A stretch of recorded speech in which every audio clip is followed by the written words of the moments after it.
Eat, eat, eat, eat. The boat skipped over the waves, the drone of its motor trailing across the Gulf of St. Lawrence. The moon was a bone fishhook in the clear October sky. The man was wet from the spray that kicked over the gunwale. The outline of his body was visible under his drenched clothes.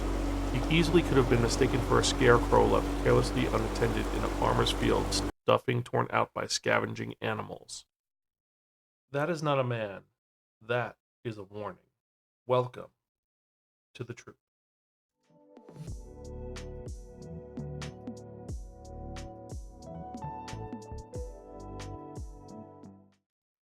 I'm Zan, konnichiwa, aloha, buongiorno, and what's up? And welcome to another episode of the Spiraken Book Club, the nerdy show where we talk about various nerdy books. And this is our 33rd entry of Project 45 by 45, where I read 45 books before I hit 45. And so far, it has been pretty unique and different. And this is one which is a very, well, dark entry. And so let's get to it because the book that we're talking about today is one part Lord of the Flies, one part The Thing, and one part What the Fuck.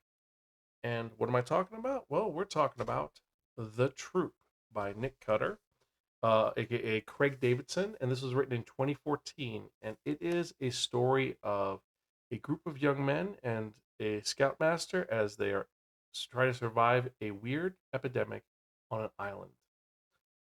With that in mind, let's actually read the jacket copy so you can kind of get an idea of what I'm talking about. Once a year, Scoutmaster Tim Riggs leads a troop of boys into the Canadian wilderness for a weekend camping trip. A tradition as comforting and reliable as a good ghost story around a roaring bonfire. But when an unexpected intruder stumbles upon their campsite, shockingly thin, disturbingly pale, and voraciously hungry, Tim and the boys are exposed to something far more frightening than any tale of terror: the human carrier of a bioengineered nightmare, a horror that spreads faster than fear, a harrowing struggle for survival with no escape from the elements, the infected, or one another. This is the story of five people as they try to survive a horrific situation caused by an infected individual, essentially releasing a weird epidemic. As you heard about the intro, a voracious man shows up in a diner and starts eating, eating, eating.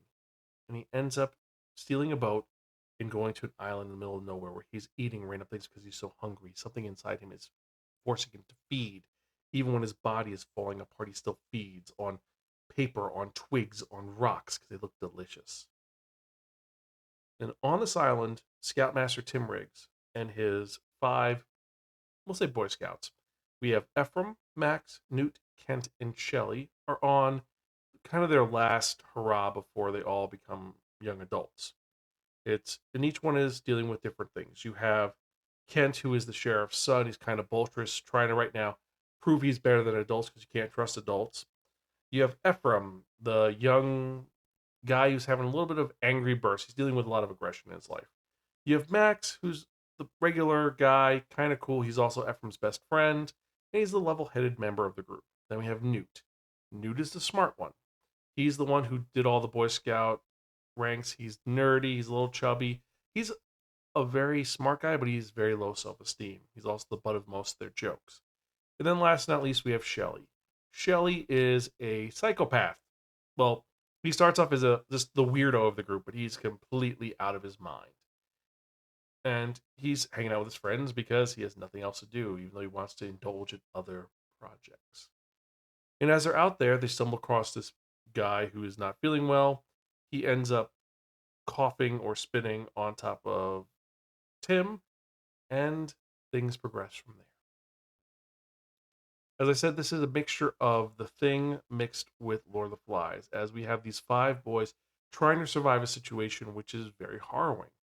It's this bioengineered thing that is infected their scoutmaster and is causing him to be bizarre and crazy and hungered and aggressive. And also, more importantly, they can't really do much because if he coughs on them, if he spits on them, if anything happens, a liquid gets on them, they're going to get infected by whatever this is. And what is this? Well, I don't want to spoil it for you because this is kind of horrifying. The premise is disturbing and disgusting. It's a genetically engineered real thing that they've made to be much more vile and gross and more contagious. And this is a book that is truly grotesque. Now, I was going to read a bunch of quotes from this that truly made me feel gross, but after reading it, I was like, this could get me in a lot of trouble with the algorithm. And more importantly, this is one of those stories that you just have to read on your own. It's one which is unsettling because as they're on this island alone, there are a bunch of kids who are trying to figure out what's going on. As their mentor is talking to them over the radio, like, I'm fine, you guys go do your thing, do your hike. I'm just going to take care of this guy who's sick.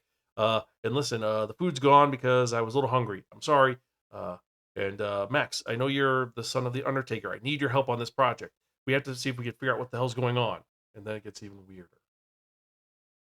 And then it becomes very Lord of the Flies because some of them are like, well, I'm the boss now because he's sick. But no, you're not. And oh, he coughed on you. You're sick. Let's see what we can do. We can push this here. Oh, no, I see a little bit of it. You gotta take it out. It's a lot of manipulation, a lot of very grotesque descriptions. More importantly, there's a lot of gross animal abuse in this. One of the characters is a very sick person and does some very grotesque things to pets, animals, and it's described in a way which almost relishes the uncomfortable nature of this. And if you're a fan of such horror, you're going to love this. You're going to be like, ooh, this is so good. I love it. For me personally, this is a little too grotesque for me. It's a little too unhinged, a little uncomfortable. And for those of you who are aware, I've been reviewing manga and books for quite a long time. I read a lot. I'm very into these things. I love these type of stories. However, this one was just too fucked up for me. It was a little too bleh. And I mean, comparatively to the other horror books we read this for this project, Mapping the Interior and Teddy Bears Can't Die, this is very different.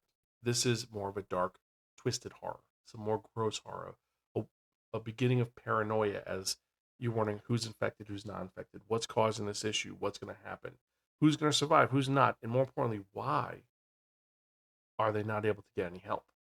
Why is it that when they see the boat with Ken's dad and someone else drive up, a bunch of boats shoot them and try to deter them?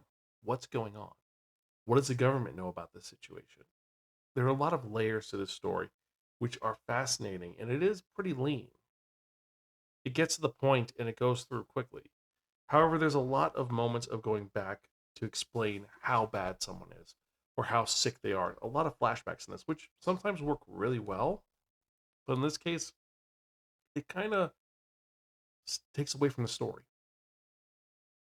It's not as good as a Stephen King, a Joe Hill, Dean Koontz, or even Grady Hendrix. It's Nick Cutter's good. He's good, but it's just it leaves you feeling lukewarm in this one. It's something's off about it that I just can't put my finger on. Now, if you've read The Troop and you agree or disagree, you can let me know. You can let me know your thoughts on this. How did you feel this way? Did you think that this was old school horror at its best? Do you think this was just a ripoff of other stories like The Thing? Do you think this was just something which was weird? Could you put this down? Was this something that you had to read that kept you up because you're so nervous about it? Or were you so jaded you're like, it's okay, it's not great? What were your thoughts? I mean, for me personally, I went back and forth on this, and I have to give this our middle of the road rating. Well, I've adjusted it for this episode. I'm talking about it's a gift from your psychotic Aunt Muriel. Insane, but in the end, forgettable. It's grim, grotesque, and skin crawling.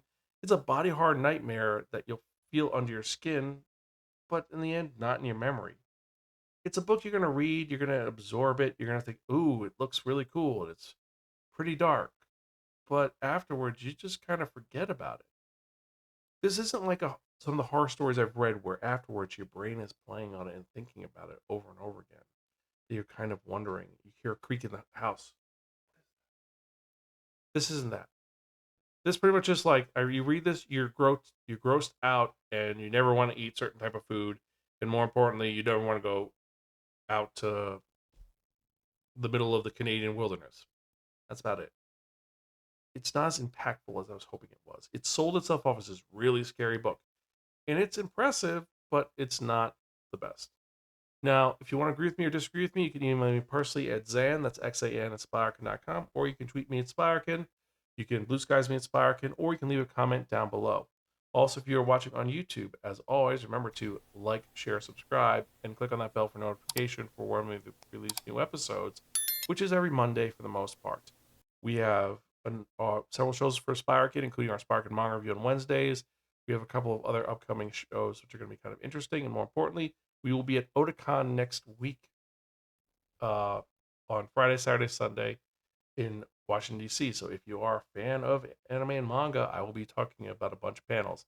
I'll let you know what the schedule is as soon as we get it. They're cutting it really close. It's literally 2 weeks away, and I have not heard from them. But we'll see what happens. But anyway, with that in mind, we officially hit number 33 of 45, and next is book number 44. And the author I've decided is one that is very near and dear to my heart. We're talking about Alexandre Dumas. And the book I'm going to be reading and talking about in the next episode is going to be Le Comte de Monte Cristo, The Count of Monte Cristo. This is a book I've wanted to read for a long time. I have not had a chance to read it for various reasons. And I should be more reading Dumas anyway because I'm actually named after Alexandre Dumas. Fun fact. Uh, but I digress. It's a whole thing. But I'm excited to read this one. This is considered one of the best books of all time. I'm going to read it and we're going to find out if I enjoyed it or not. Now, if you've read it, let me know your thoughts. If you have questions, feel free to ask. But anyway, I hope you enjoyed this. As usual, I'm your host, Zan. I am Gonzville. I'll catch you guys next time. And as always, keep reading books. I will see you later.